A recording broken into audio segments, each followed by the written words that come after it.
And with that, this morning on the steps of Rideau Cottage, Prime Minister Justin Trudeau announced after more than a decade at the helm of the Liberal Party, he was stepping aside. He will step aside from that position, though he will remain, he says, Prime Minister until his successor is chosen. There is so much to unpack about the decision, the way he communicated it, and of course, what comes next and who, maybe more significantly, comes next. Who better to do that than a special edition of our Sunday strategy session on this Monday evening. Kathleen Monk is a former Director of Communications to the late Jack Layton. Corey Teneycke was Ontario Premier Doug Ford's campaign manager and former Director of Communications for Prime Minister Stephen Harper. And Scott Reid was former Communications Director to Prime Minister Paul Martin. Hi, everybody. Hi there. Nice to see you. Happy New Year, I guess. Happy New Year. What a new year. Scott, I'll start with you. And the way in which the Prime Minister communicated, I think very specifically that he felt he didn't have caucus's support. There wasn't a path forward. And ultimately, that's what determined or led to this decision. What did you think about the way he delivered that message? Well, there was a real sense of reluctance, I thought, to his message. As you point out, it wasn't as though the Prime Minister came to the microphone and said, listen, all good things must come to an end. I think it's better for me, for the country, and for the party if I pass on the baton. That wasn't the tone. The tone was, I think I could still win this damn thing, and I'd sure like to try, but I can't go forward. There just isn't enough support. The crew no longer will back me as captain, and so I'm moving on. And I thought, frankly, that was a little bit of odd positioning. I mean, it's got to be a terrible, tough thing. Imagine being as popular as Justin Trudeau has been. Imagine the 2015 campaign where you are leading rallies and people are charging to touch the hem of your garment, and you get reelected again 2 more times. And now you have to struggle over the Christmas holiday with the undeniable fact that you're no longer popular enough to lead your own party, to lead your own government, and to face another election. And it's not something that people come to easy. And I did not feel watching the Prime Minister that he was coming to it easy. And obviously, he's left his party with little time and few options. And we'll speak about those potential options in a moment. Corey, what stood out to you in the Prime Minister's comments? Well, some of the same things. Like, look, very, very slow coming to what I think has been an obvious conclusion to all of us on this panel and just about anyone out there who follows Canadian politics for quite some time. You know, to lay this at the feet of caucus essentially for, infighting in the Liberal Party is the reason not to go. Well, that is a symptom of a prolonged period of a 20-point gap between them and the Conservative Party. Like, let's just be realistic about why caucus is not supporting him. It's not because they woke up one morning and decided they just didn't like Justin Trudeau anymore. I don't think that was the message at all. I think the message was we have not a prayer of winning the next election, and the party itself might be destroyed. It might be burned to its foundations if you continue as leader. And them having to, I think, in a way that I think probably most of those people didn't want to do, go out publicly and have caucus meetings, demanding that he step aside. So, like, it's not infighting; it's a lack of public support for the Prime Minister personally, and some of the less popular parts of his agenda, starting with the carbon tax. So, I appreciate it's a tough day. Everybody comes into Ottawa, when they're new, carried on the shoulders of others with a cheering crowd, and they get run out of town by an angry mob, when they leave, more often than not. And this is not breaking that tradition. So, it's a tough day for the Prime Minister, but boy, oh boy, the self-delusion continues right till the bitter, bitter end.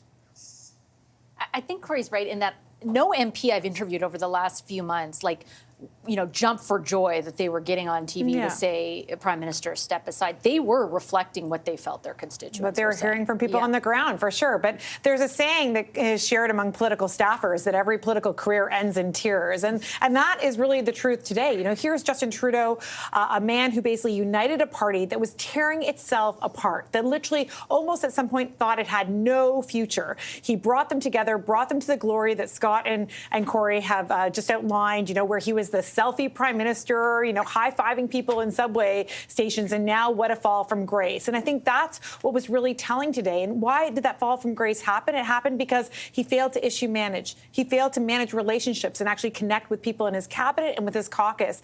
And on top of that, some stuff is just really failing to execute on an agenda that people wanted to see. And so today's the result of all of that. So he stays on, Scott, as Prime Minister. He prorogues till March 24th.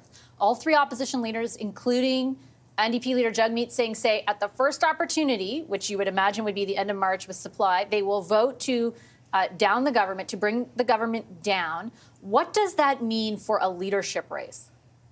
A lot. And, you know, the Liberal Party wants to give Justin Trudeau his day. They should give Justin Trudeau his day.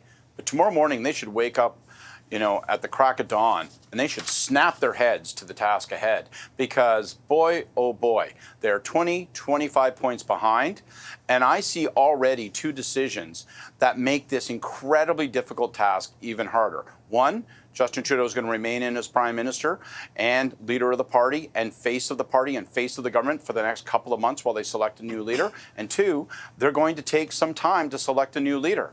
Like, someone explain to me how the Liberal Party executive can imagine that they have 90 or 120 days to select a leader when the government has only 70 days of life left, according to what we heard today from the opposition leaders. So they've got to focus now. And for my money, that means look around the room, pick the candidate who's the best baller, who can throw a campaign on their back, who can excite and animate people, who has an ability to connect with folks, to signal some sense of change, to try to save the seats you want to save, and maybe win back a few that look like you've lost. I mean, that's the name of the game. Corey said it earlier. It's an issue of survival now, and I'm not mincing words. In order to survive, the party's going to have to make better decisions tomorrow than it has made today, because a long leadership race and leaving Justin Trudeau as the face of the party are risks to the monumental challenge that confronts them. Now, Corey, I know you're an expert in running conservative campaigns and working with conservative candidates, but as Scott describes who has the best shot, if you were to look at the crop of speculated contenders, who does, in your view, of doing what he says?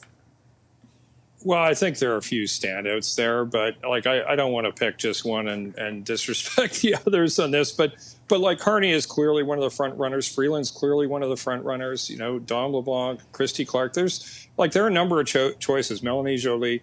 I think you had most of them on the screen there earlier. But like, I think you got to have something that's a broader voting pool than caucus. But I think you've got to, you know, disregard the Constitution here and get candidates aligned on a faster leadership race, or you risk having Justin Trudeau as leading the party going into the next election, which I think pretty much everyone in the Liberal Party has agreed is the worst possible outcome. That said, I think they should be looking at some other changes to how they select leaders. Because I think if you designed a leadership process in a lab to maximize foreign interference, you would probably come up with the current Liberal Party leadership selection process. And in today's day and age, and you know what's transpired with foreign electoral interference over the last few years, I think it would be folly in the extreme to go forward with the sort of wide open a selection process that allows people to just sign up. You don't have to be a citizen. You don't have to be a permanent resident. You know, anyone and their dog can go and do it. Well, you know, good luck, dealing with the mess that's going to create, because we have a very clear-eyed view now as to what foreign powers and what influences are going to try to inject themselves into that process. And it's going to be ugly. It's going to be bad for the Liberal Party. It's going to be bad for Canadian politics. I think they got to clean all that stuff up if they want to have a clean and legitimate race. The last word and last minute to you, Kathleen. What's your prediction of where this goes? Yeah, I would say that the point that Corey just landed on in terms of the need for guardrails on this leadership contest is really, really important. And I don't know in the time span that they have if they can actually execute on that. One other candidate that Corey didn't mention is Christy Clark. She is the candidate almost that Scott described to a T. Outsider, can campaign well, very telegenic. Power play panelist. Power play panelist as well. But doesn't have the inside track, right?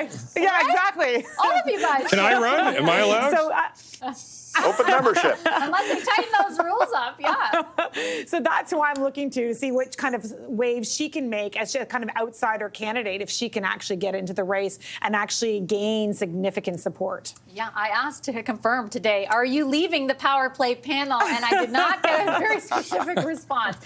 Anyway, there's going to be so much for us to discuss on Question Period this weekend. I appreciate all of you making the time for the conversation tonight. Scott Reid, Corey tonight, and Kathleen Monk, our Sunday strategy session.